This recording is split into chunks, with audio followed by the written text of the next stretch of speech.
సాతాను గడుక మనకు వలేసేసాడు. ఈ ఫ్లోర్లో కూర్చున్న వాళ్ళకి ఎంతమందికి వల పడిందో నాకు తెలీదు, మీకు తెలీదు. నాకు వలేసిందని మీకు తెలీదు, కానీ వలేస్తుంది. తప్పుడు ఆలోచనలతో, తప్పుడు బుద్ధులతో,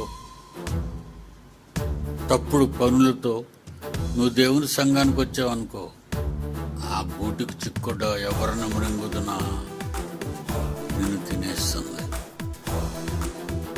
దేవుని పిల్లలారా, ఇలాంటి ఎన్నో వైరస్లు ఉన్నాయి ప్రపంచంలో. అవన్నీ మనకు హాని తలపెడతాయి. సాతాను మనల్ని ఆరోగ్యంగా ఉంచదు, సాతాను మనల్ని బుద్ధిగా ఉంచదు, సాతాను మనల్ని తప్పు లేకుండా ఉంచదు. చెయ్యి, పర్వాలేదు చెయ్యి, పర్వాలేదు చెయ్యి, మన అంతం చూస్తుంది అది. అందుకు నువ్వు బుద్ధి తెచ్చుకోవాలి.